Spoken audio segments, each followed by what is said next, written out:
آپ تشریف فرماتے کہ یہودی آ گیا, اس نے آ کے کہا اے عمر تمہارے قرآن میں ایک آیت ہے, اگر اللہ تعالیٰ وہ آیت ہمیں دیتا نا تو ہم عید مناتے, ہمیں یہ آیت اتنی پسند آئی ہے.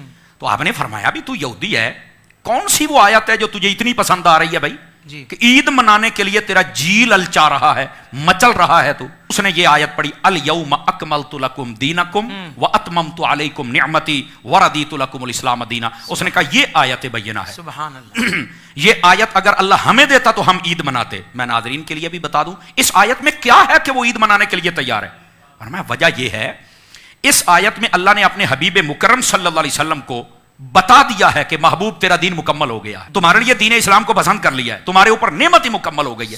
پہلے جتنے نبی آئے ان کو یہ مژدہ نہیں سنایا گیا تھا کہ تمہارا دین مکمل ہو گیا ہے, محبوب کو بتایا گیا, چونکہ محبوب کو مکمل دین اس لیے دیا کہ قیامت تک کسی اور دین کی ضرورت ہی نہیں تھی. تو اعلان بھی خود رب نے فرما دیا تھا. کیا بات ہے, سمجھ آ رہی نا؟ سبحان اللہ. میں صدقے. اچھا اگلی بات توجہ طلب ہے. حضرت فاروق اعظم نے جب یہ سنا اچھا یہ آیت ہے کہ تو عید مناتا, آپ نے کہا کتنی عید منانی تھی؟ کہا ایک. فرمایا تمہیں یہ پتہ ہے جس دن ہمیں آیت ملی تھی تو ہم نے کیا کیا تھا؟ یہ ہمارے ناظرین ذرا توجہ فرمائیں جو کہتے ہیں عید میلاد النبی تم تیسری عید کرتے ہو, ایک چھوٹی عید ہے ایک بڑی عید ہے تو تیسری کہاں سے آ گئی؟ میں نے کہا میرا بیٹا تھوڑا سا حوصلہ کر رہا ہے, تو سن تو صحیح, تیرا مسئلہ حل کرتے ہیں ہم یار. پنجابی میں بھی ساتھ ہے. چلو ٹھیک ہے. تو حضرت سیدنا فاروق اعظم رضی اللہ تعالیٰ عنہ آپ نے فرمایا جس دن یہ آیت نازل ہوئی تھی نا, ہم اپنے محبوب کے ساتھ حج پڑھ رہے تھے, اور حج 10 تاریخ کو نہیں ہوتا, 9 تاریخ کو ہوتا ہے. سمجھ آ رہی نا؟ 10 تو یوم النحر ہے نا, آپ نے تو حج کیا ہوا ہے. تو 9 تاریخ کو ہم نبی پاک صلی اللہ علیہ وسلم کے ساتھ حج پڑھ رہے تھے, اور اوپر سے جمعے کا دن تھا. فرمایا تمہیں آیت ملتی تو ایک عید کرتے, ہمیں رب نے 2 عیدیں کرنے کا شرف دیا.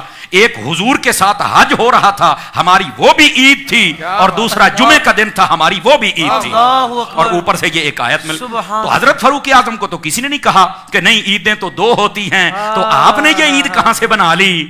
کیا بات, حالانکہ عید تو اگلے دن تھی. کیا بات ہے. تے تکڑے ہو وہ باجی جڑے کہندے ہو عیداں 2 ہی نے, یہ بات تکڑے ہو وہ, یہ بات ہے. تو خدا کا خوف کرو یار. حضرت فاروق اعظم پر تو کسی نے فتویٰ نہیں لگایا, اور ترمذی شریف میں یہ موجود ہے. اور حضرت فاروق اعظم نے یہاں جو عقیدہ دیا ہے, اب پتہ چلے گا نا ناظرین کا کس معیار سے سن رہے ہیں. فرمایا عقیدہ یہ دیا جا رہا ہے کہ جس دن ایک آیت آ جائے اس دن تو 2 عیدیں ہو جائیں, جس دن آیتوں والا نبی آ جائے اس دن عید کیوں نہ ہو. کمال والی بات ہے یار, لوگوں کو سمجھ نہیں آتی ہے. ایک آیت آ جائے تو عید ہو رہی ہے, تو جس دن آیتوں والے تشریف لے کے آئے اس دن عید ہی کوئی نہ ہو. پنجابی چ میں دساں بھی وڈی عید نو عید اس واسطے کہندے سن کہ اس تے لبدیاں سن کھلاں, یعنی یہ کھالے ملتی تھی نا تو ان کی تو عید ہو گئی جناب. اچھا چھوٹی عید کو عید اس لیے کہتے تھے کہ انہیں ملتا تھا فطرانہ.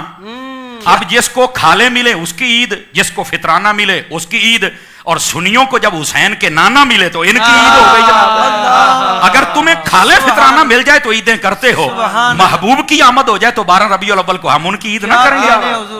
کمال والی بات ہے یار. تو یہ آپ کا علمی معیار تھا, اور اس انداز سے آپ لوگوں کو سمجھایا کرتے تھے. اللہ ان کے علم کا کوئی قطرہ ہمیں بھی عطا فرمائے. کیا بات ہے.